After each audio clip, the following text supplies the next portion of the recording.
empowering you to let you know you can pull yourself up. I ain't helping you. I'm making you dependent, Right. on Right. me or the next situation, and it ain't good for me either because it's gonna drain my energy. So I mean, if a person is in denial for too long, then I leave them be, and put it in God's hands. I'm a person myself. I can't help nobody if I drain all my energy. It's nothing. It's not that I Right. don't care.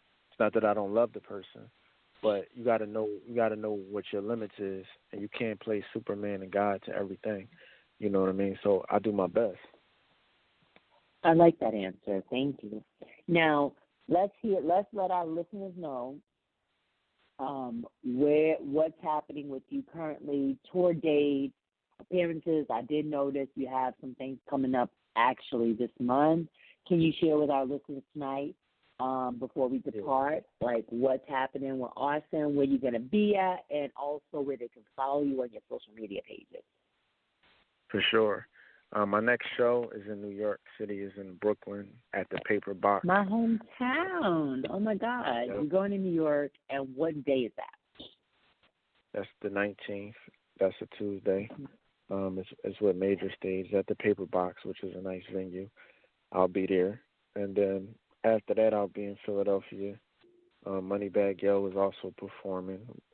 It's a event going on with the radio station. It's at a new venue called the Ave on Delaware Avenue.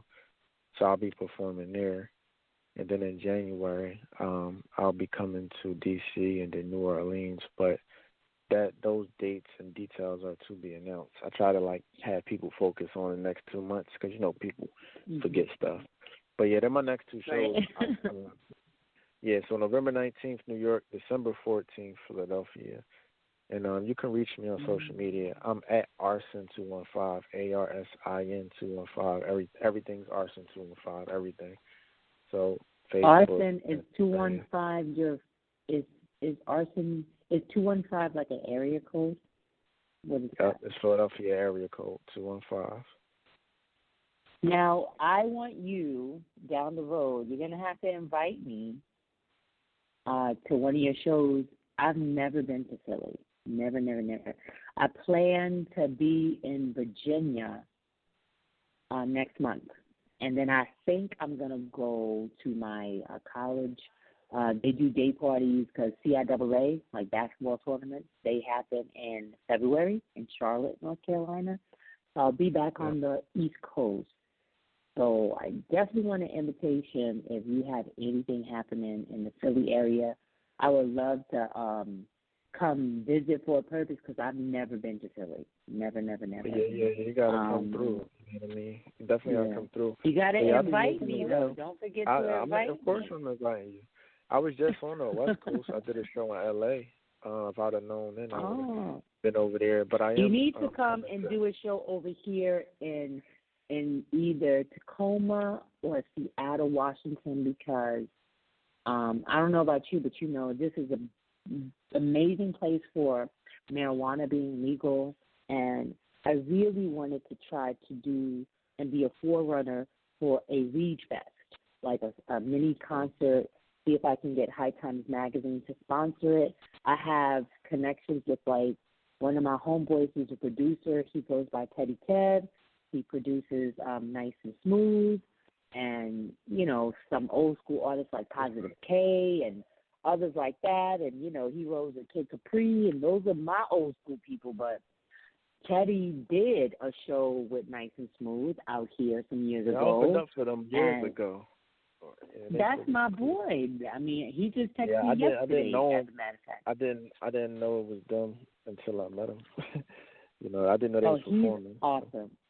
Yeah, but they have done stuff out here, and I would love to put together a mini concert with a few brothers like yourself, and Teddy actually agreed to do it if I could get the venue, to do like a fest like that to promote the awareness of hip-hop culture and how marijuana definitely coincides with it. Now, I used to work for High Times Magazine when I was 22 and I lived in New York, so I'm a major advocate for it. And it's for the medicinal purpose. And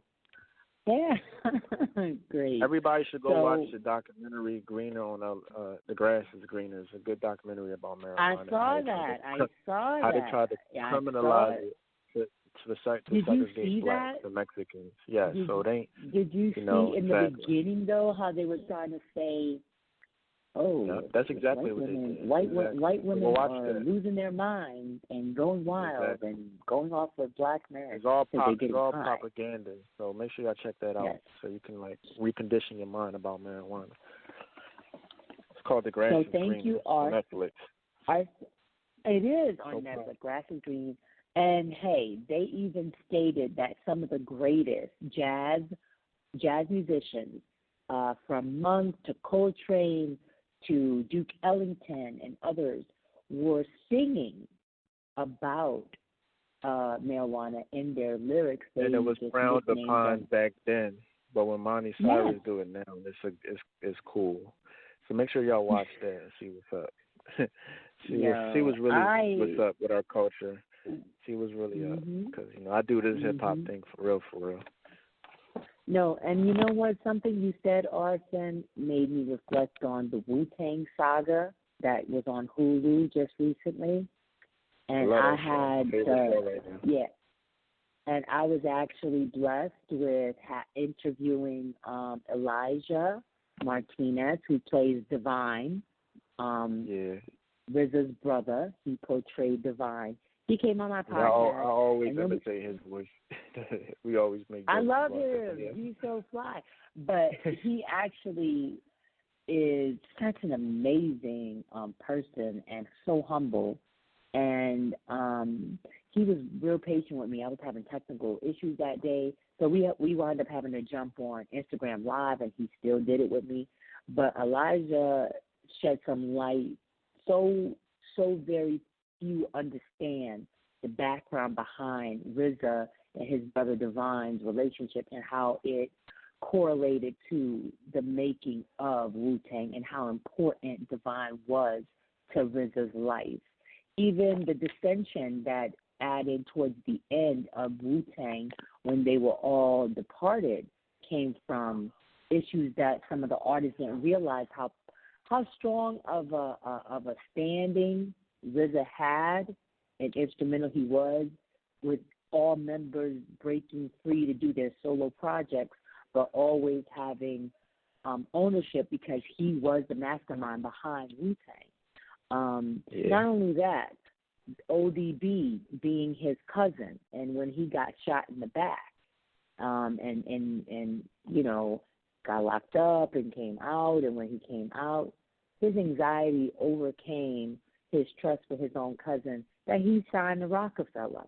And then later on down the line, we lost ODB. But when I hear and see stories such as that, when I hear you tell me of the intelligence you are, your background, what you're studying, how passionate you are about your movement and the awareness you bring to it, it just confirms the respectability that you need to put on the name of hip hop. Like Birdman said, put some respect on my name. Yeah, you better. People because guess what? You know what I mean? Every major corporation in the world uses hip hop culture. I don't care what they say. They may talk down about it on this day, but they definitely use it on their commercials. They use it on everything. They use it for their marketing. It's the biggest thing as far as musical movements. Even Michael Jackson had most of his stuff was influenced by hip hop. A lot of those dances he learned from hip hop dancers. He'll tell you himself in the interview. That was the king of pop right there. You know what I mean? But hip hop played a big role in Michael Jackson's, dancing, and even though he showcased in his video, he went to the street and got those dances. So hip hop is that thing. You remember him in his video "I'm Bad," like, and Wesley Snipes was up in there, and of course, even the ones we had Heavy D rapping on it. He knew, he knew he was hip hop. They call him the king of pop commercially, but Michael Jackson was hip hop. I mean, what he stood for, it was all hip hop. From the dancing, from keeping it real as far as the topics and the things he spoke about. That was all like his way of, his genre was pop, but his movement was from a hip hop foundation. And the rock and roll and the James Brown and all of that. You know what I mean? I want to know this about you. What do you foresee down the road of Arson. You're doing this now.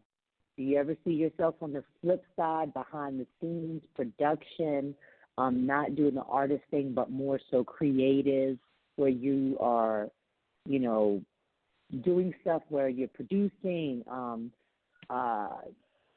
molding new artists, putting them on label? What do you foresee down the road for you? I mean, I foresee everything that I'm doing now. I mean, I am molding new artists. I got Love Park, the R&B group. You know, they was on Apollo recently. They on my song Warm Hands. You know, so I'm actually producing videos and songs and writing R&B songs and hip hop songs. And I'm always gonna be an artist though, 'cause this ain't a choice. It's what I am. You know, it's not just who I am, it's what I am. So I'm always gonna be an artist.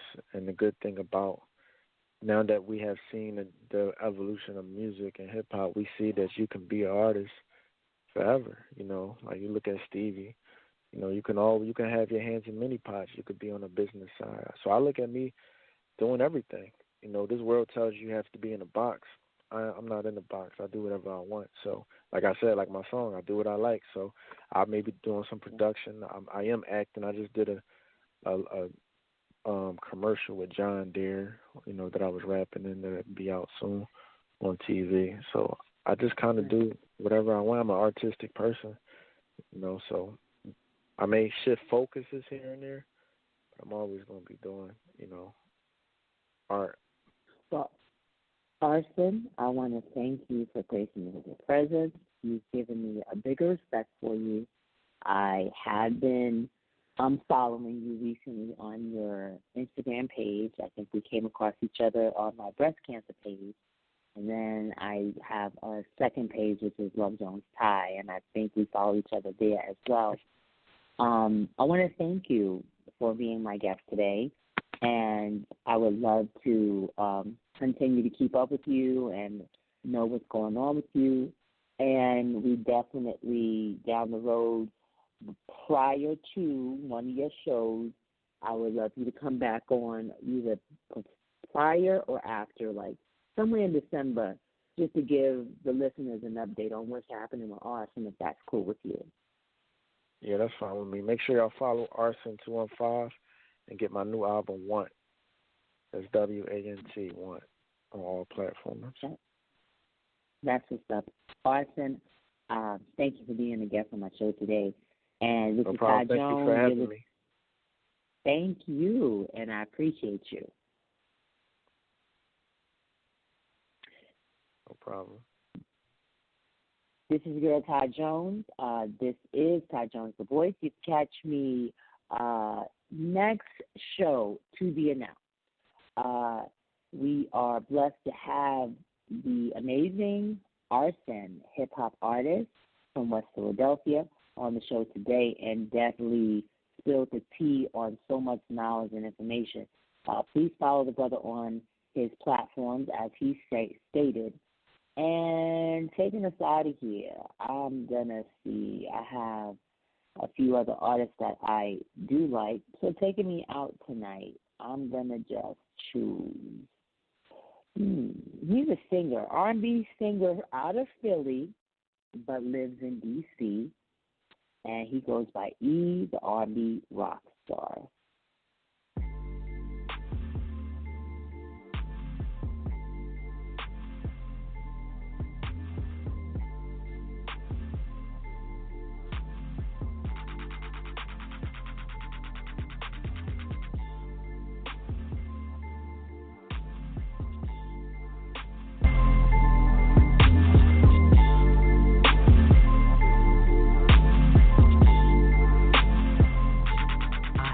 Fascination, more like an obsession. Not gonna lie, been trying to control it, but it hasn't been easy. And damn, I tried, may sound superficial, but that's not my intention. Just gotta say, the physical attraction that's got me captivated won't go away, and every time I see it, I want it, gotta have it. I know exactly what it is I want, Like all the other fellas, I'm checking,